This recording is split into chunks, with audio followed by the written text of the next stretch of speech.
Welcome to the Teaching Autism and Special Education Community Podcast. Hi, I'm Nikki, a passionate special educator, autism advocate, resource creator with over a decade of experience, and you may know me as the face behind Teaching Autism. This podcast is your go-to place for practical tips, hands-on strategies, and inspiring and funny stories to support special educators all around the world, whether it's building independence, creating engaging lessons, or finding that elusive work-life balance. I'm here to help you thrive inside and outside of the classroom. Let's dive into today's episode and make a difference together.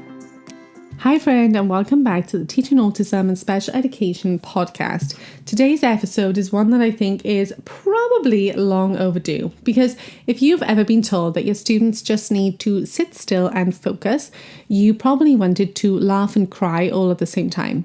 Because let's be honest, expecting neurodivergent learners to sit still for long periods is like expecting a puppy to meditate.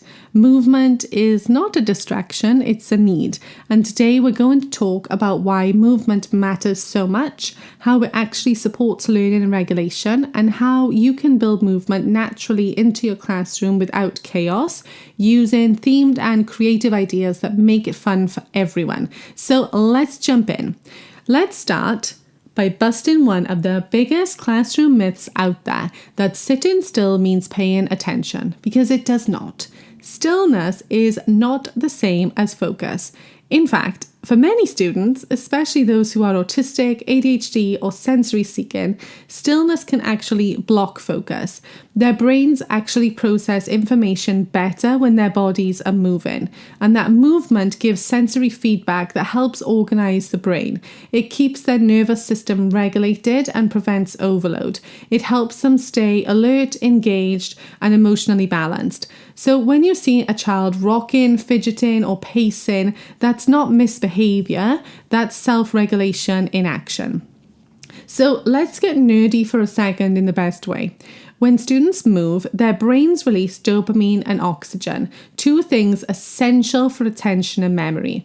Movement literally wakes up the prefrontal cortex, the part of the brain responsible for thinking, problem solving, and impulse control. So that child bouncing on their chair or rolling a fidget between their fingers, their body is saying, I'm trying to get my brain ready to learn.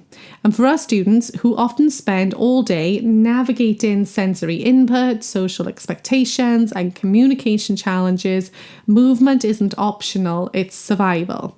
So instead of asking, how can I make them sit still? What we need to start asking is, how can I give them movement in ways that will help them to learn? Because if you don't build it in proactively, it's going to come out reactively. And that's when you get spinning, running, crashing, jumping, all at the wrong times, because the body is trying to fill its movement quota. So the goal isn't to remove movement, it's to channel it intentionally. So let's talk about something I do every single day. Movement breaks, because I can't imagine running a special education classroom without them. Movement breaks are not rewards. They are a regulation tool that is built into our daily rhythm. We use them between transitions, before big learning tasks, after events, anytime energy feels off, whether students are hyper, tired, or anxious. And honestly, they work wonders. Over the years, I have created so many movement break cards that I use in my class, both themed and non-themed, and I'm going to link them in today's show notes, but I also thought I would share a little peek at how I use them as well. So let's start with my everyday movement breaks, and let's start with the non-themed ones. So I have this classic movement break card set that I've been using for probably over 10 years at this point. And they are my go-to for everyday use. They're quick, they're easy. I just print them out and cut them, laminate them, stick them on top of a popsicle stick, and they are perfect for me to grab when I can feel my classroom energy rising or dipping. And then I'll pull a card at random, or I'll let a student choose, and you might get things like spin like a tornado, hop like a kangaroo, dance for 30 seconds. It only takes 1 or 2 minutes, but it totally resets the room. I see my my students laughing, moving, and they come back ready to focus. Now, the key is I don't wait for chaos. I schedule movement in. That way it feels structured and purposeful and not disruptive. Now, here's where it gets really fun.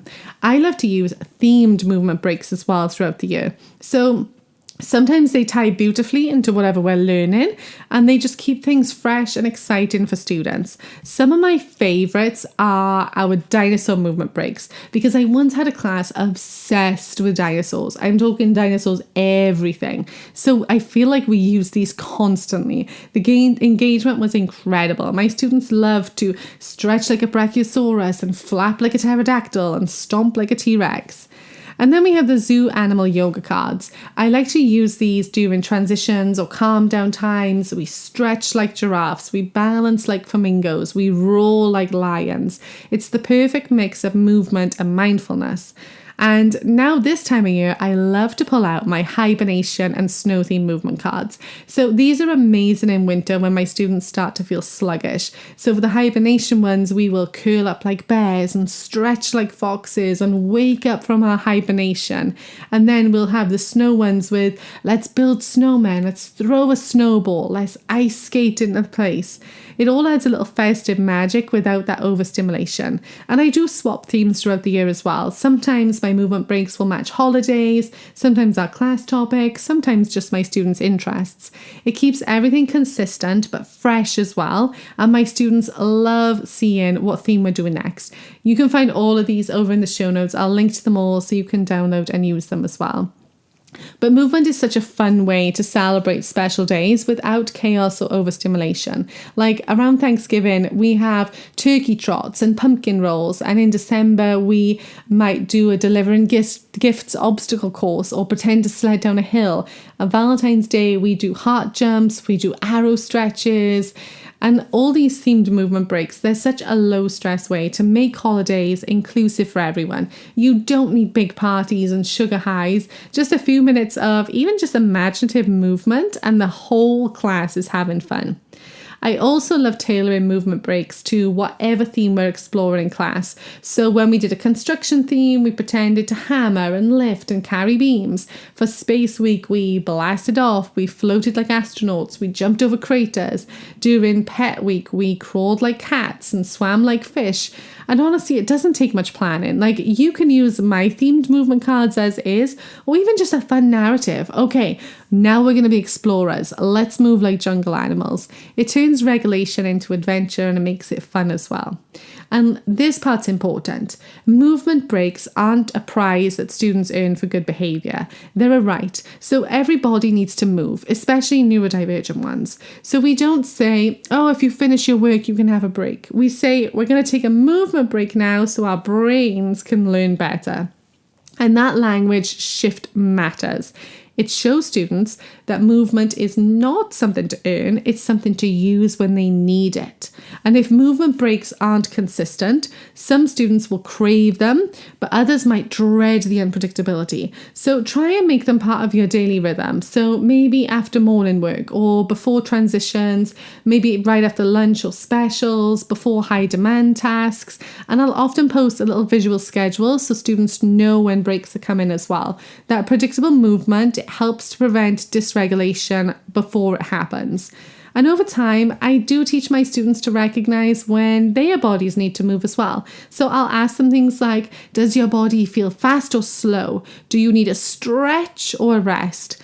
And sometimes we use visuals or choice boards where they can pick a movement like a yoga pose or one of our cards. And honestly, it's so nice to see them learn to self-regulate and being able to take themselves away and choose a movement before frustration builds, because that's the goal. I don't want obedience, I want awareness. And if you're thinking, Nikki, my students will go wild if I let them move, I hear you, I've been there too. The key is structure. So set clear routines. We stand behind our chairs, we move safely in our space, we freeze when the timer or song ends. I even use visual or auditory cues, so like a chime or a calm song that plays during our breaks.